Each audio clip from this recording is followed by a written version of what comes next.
Okay, one more book here.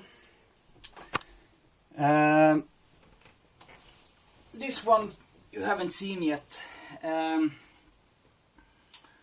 This is a book. I don't know. I guess it's. I think it's more available in English than in Swedish. I got my hand on really very few printed in Swedish, so I'm a lucky guy to have this one.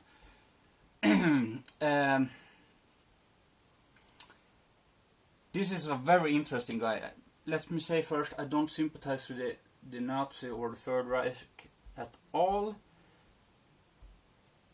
I'm not a racist or nothing like that. I just like military history. And when you like military history, especially Second World War, you are going to get into pretty much of this. So, when I said that, this is a book about Otto Skorzeny. Otto Skorzeny. He's a very interesting guy. He's Austrian, born in Vienna, 1908. Died in Madrid in 1975, I think. The most characteristic thing about this guy is his scar, long scar on cheek, and big scar. He got that in a duel, sword duel, when he was in school. He was a member of Waffen-SS. In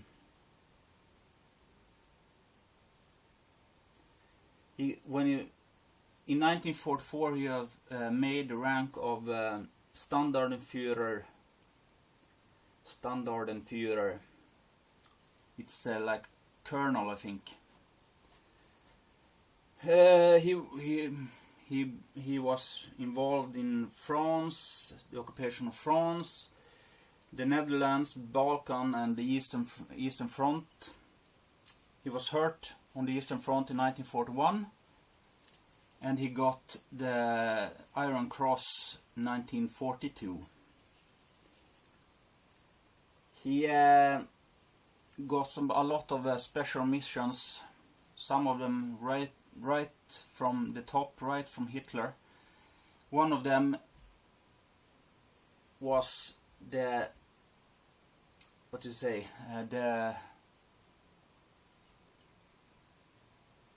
rescue of Mussolini, who was captured and held at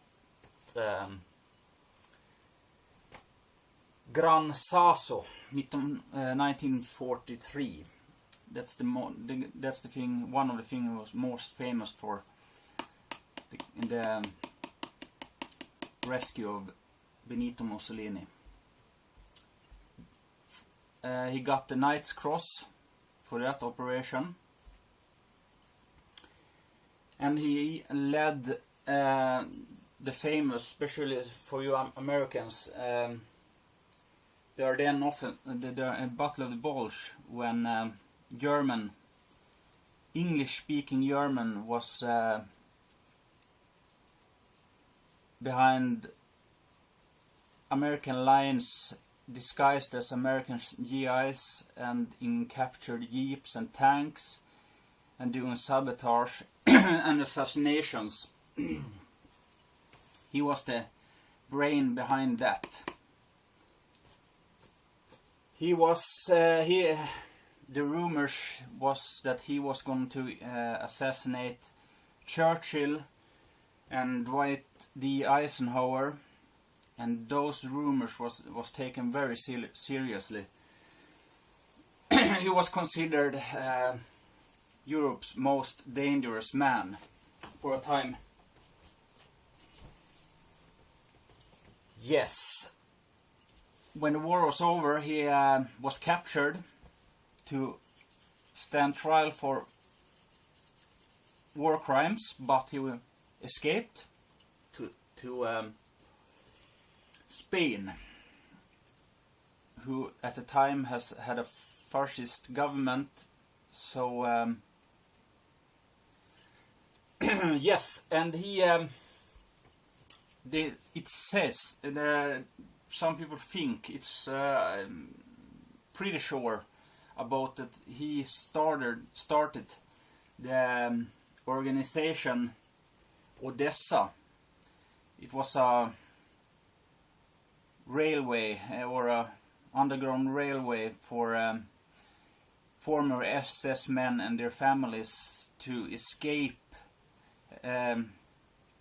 finance the escape for former SS men and their families to Latin America after the war.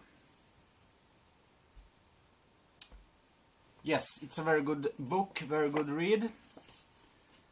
Yes, 1975 he died in Madrid. Yes, it says here. It's 440 pages. Not much pictures. Some I think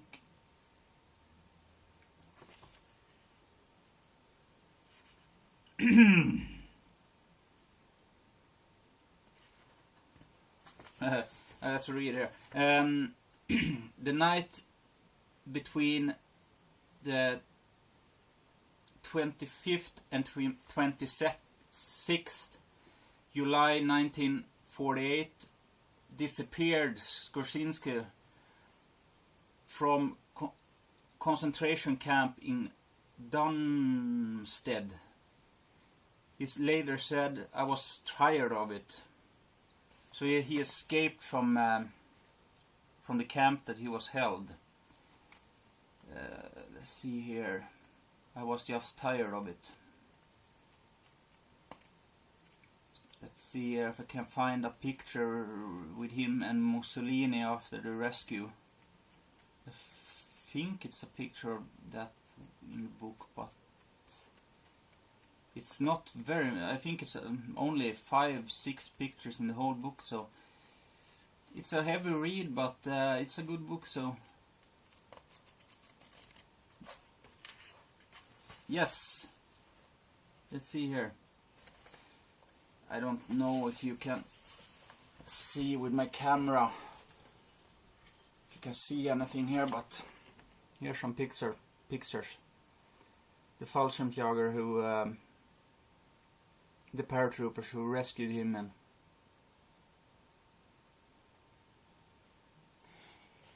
yeah, I think it's, as I said, I think it's easier to get in English print than in Swedish, so I highly recommend it. Bye bye.